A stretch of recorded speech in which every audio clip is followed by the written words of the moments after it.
कर्णपुञ्जसुन्दरमुखम् पद्माभिलक्ष्यस्पदम् चक्रादयामयवन्दितपदम् शङ्खारिबाहुद्वयम् आनन्दमृतवारिधिं प्रभजताम् मुख्येकहेतुं विभो सन्नानन्दवतारणं त्रिजगतं नाथं भजेत् केशव भगवद्वासुदेवाय नमः। जय जगन्नाथ दोस्तों, हमारे YouTube चैनल में आपका स्वागत है। चल जा जा जा जा। जय जगन्नाथ दोस्तों, हमारे YouTube चैनल पे आपका स्वागत है। तो आज का टॉपिक है कि ज़्यादातर डेयरी फार्म असफल क्यों हो जाते हैं।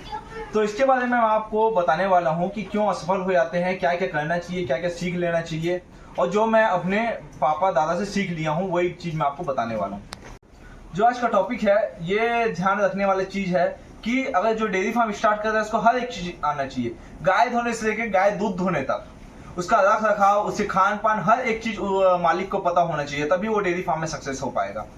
आजकल क्या कहते हैं लोग कि मतलब डेयरी फार्म बना दिए, उसमें 4-5 लोगों को रख दिए काम करने के लिए, लेकिन वो ध्यान नहीं देते हैं। साथ ही साथ उनके साथ काम करना चाहिए, उनसे बातचीत करना चाहिए, तभी आपका डेयरी फार्म सफल हो पाएगा। ये सब के कारण आपका डेयरी फार्म कभी सफल नहीं हो पाएगा कि आप दूसरे के अधीन में रख देते हैं या दूसरे को सौंप देते हैं कि नहीं मेरा काम करने वाला तो करेगा।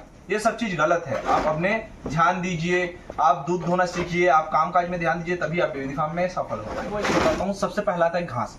घास क्या होता है, आप घास लगा दिए, मैं मानता हूँ घास लगा दिए, उसके बाद आपको ये समझ आना चाहिए आपको हंसिया पकड़ने आता है या नहीं आता है। चलो आपको हंसिया पकड़ना आ भी गया, उसके बाद आप घास भी काटे, लेकिन आपको ये नॉलेज है कि गाय को कितनी मात्रा में घास देनी चाहिए, कितनी मात्रा में नहीं देनी चाहिए, ये सब चीज नॉलेज होगा तभी आप डेयरी फार्म में सफल हो पाएंगे। आजकल क्या कहते हैं कि सब चीज कर लिए, लेकिन एक इंसान को ये पता नहीं होता है, जो काम करने चाहता है ये उसको ये नहीं पता होता है कि गाय को कितने मात्रा में हम लोग घास दें। लगभग एक गाय को 15-20 किलो हम लोग घास देते हैं, तभी हम लोग एक गाय को मतलब अच्छे से रख पा रहे हैं, उसका दूध निकाल पा रहे हैं। और साथ ही साथ हम ऐसा नहीं सौंप देते कि कोई काम करो, हम लोग खुद यहाँ पे डेयरी फार्म में काम करते हैं, सुबह 4 घंटा, शाम को 4 घंटा, तभी हम लोग एक डेयरी फार्म में सफल हो पाए हैं। दूसरा टॉपिक है मेहनत। पहले वीडियो में भी बोला था और अभी भी बोल रहा हूँ, मेहनत अति आवश्यक है। मेहनत अगर नहीं कर पाएंगे तो मेहनत के बिना कुछ नहीं होने वाला। हमारे पूर्वज भी कह के गए हैं, ये बात लिखा हुआ भी है कि अगर मेहनत नहीं करोगे तो फल नहीं मिलेगा। हम लोग सुबह से शाम तक मेहनत कर रहे हैं, तभी हम लोग कमा पा रहे हैं। बस ये सब चीज आपको सीखना पड़ेगा कि आप कोई काम वाले को काम करने के लिए पैसा दे दिया और आप घर में बैठे हैं, ये सब चीज सही नहीं है। आप साथ ही साथ रहिए, आप खान पान में ध्यान दीजिए, आप टंकी में बनाइए, पानी की व्यवस्था कीजिए, तभी आप डेयरी फार्म में सफल हो पाएंगे। तो तीसरा टॉपिक है गाय आपको पहचानना चाहिए। गाय पहचानना चाहिए का मतलब ये है कि आप तो नौकरों के भरोसे छोड़ दिए गाय को, गाय का सब सेवा वो कर रहा है, किसी दिन आपका नौकर अगर बीमार पड़ गया या किसी कारणवश नहीं आ पाया, तब आप कैसे करेंगे। आपको दूध धोना पड़ गया तो आपका दूध तो बर्बाद होगा, साथ ही साथ डेयरी फार्म बर्बाद होगा, साथ ही साथ आपको खान पान की व्यवस्था नहीं आती होगी तो उसको सीखना पड़ेगा, तो आपका डेयरी फार्म सफल नहीं हो पाएगा। ये सब चीज अति आवश्यक आप ध्यान दीजिए कि आप घास लगाइए या आप खान पान, पहले भी मैं बता चुका हूँ, अभी भी बोल रहा हूँ कि आपको बहुत मेहनत करना पड़ेगा तथा शांत धैर्य निष्ठा से आपको काम करना पड़ेगा। चौथा टॉपिक है गाय को समझना। गाय को समझना से अति मतलब एक ये बारे में मैं आपको बताने वाला हूँ। गाय को समझना इसलिए जरूरी है क्योंकि गाय का स्वास्थ्य कभी भी बिगड़ सकता है। गाय आपको बोल तो नहीं पाएगी, गाय तो बोल नहीं पाएगी, तो इसीलिए उसके स्वास्थ्य को लेके आपको चिंता होना चाहिए, अपने तबियत से ज्यादा उसके चिंता होना चाहिए और प्यार होना चाहिए, तभी आप डेयरी फार्म में सफल हो पाएंगे। क्योंकि अगर स्वास्थ्य खराब हो गया किसी कारणवश, अगर डेयरी फार्म में गाय बीमार पड़ गई तो आप कैसे करेंगे, डॉक्टर बुलाएंगे। अगर डॉक्टर के आते आते कुछ हो गया तो ये सब चीज छोटे मोटे नॉलेज जो है आपको सीखना पड़ेगा कि गाय को कौन सा सुई लगाएं, या किसी कारणवश कोई डॉक्टर ना आ पाए तो क्या दवाई खिलाएं। ये सब चीज ध्यान रखेंगे तभी आप डेयरी फार्म में सफल हो पाएंगे, नहीं तो ना आप कभी भी ना हो पाएंगे। तो पांचवा टॉपिक ये है कि गाय अगर बच्चा दे रही है तो ये मालिक क्या कहते हैं कि घर में सोए हैं या ध्यान नहीं देते, गाय बच्चा देगी चाटेगी, ऐसा नहीं होता।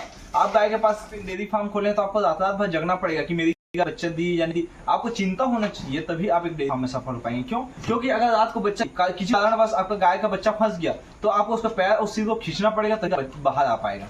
तो ये सब अति आवश्यक है। अगर गाय बच्चे को नहीं चाटती है तो दूध नहीं आ पाएगा, वो अपने बच्चे को पहनने में इनकार करेगी। इसलिए डेयरी फार्म के मालिक को हमेशा जागरूक रहना पड़ेगा कि गाय कब बच्चा दे रही है, गाय कितना दूध दे रही है, हर एक छोटा नॉलेज आपको होना चाहिए, तभी आप डेयरी फार्म में सफल हो पाएंगे। क्योंकि ये किसी का काम का नहीं है कि कोई आगे। सबसे पहले तो रुचि रखिए, गाय गौ सेवा कीजिए, सबसे पुण्य का काम है। सनातन धर्म का हमारा नियम है कि गौ सेवा कीजिए तभी आपका सब पाप को कटेगा और पुण्य मिलेगा। ये सब चीज़ आप ध्यान रखिए, तभी आप सक्सेस हो पाएंगे। तो हमारा छठवां टॉपिक है कि जानवर को हम क्या समझते हैं, कोई लकड़ी से मार दिया, कोई एकदम चिल्ला दिया, या जानवर भी डरते हैं। आप ये बात याद रखिए कि जानवर को कभी भी चोट ना पहुंचाइए। उसके बाद ये आता है कि वो बेजुबान है, वो तो कुछ बोल नहीं पाएंगे। आपको उनके बोलने से पहले समझना पड़ेगा कि वो क्या बोलना चाहते हैं। सातवां टॉपिक है साधन। अगर साधन ना हो तो डेयरी फार्म कभी सफल नहीं हो पाएगा। आपको घास काटने का साधन रखना पड़ेगा, तभी आप एक डेयरी फार्म में सफल हो पाएंगे। तो एक मैं सलाह देना चाहता हूँ, हमको भी डेयरी फार्म में कम से कम 3 साल हो गया, अभी हम लोग को समझ आ रहा है कि डेयरी फार्म कैसे चलाना चाहिए। आपको धैर्य रखना पड़ेगा। कोई भी काम एक बार में सक्सेस नहीं हो पाता, कम से कम उसको 3-4 साल लगता है उसके पीछे, तभी आप सक्सेस हो पाएंगे। तो आप कोई भी आपको किसी भी प्रकार की जानकारी हो तो आप हमसे कांटेक्ट कर सकते हैं। धन्यवाद। ये वीडियो को लाइक, सब्सक्राइब और कमेंट कीजिए।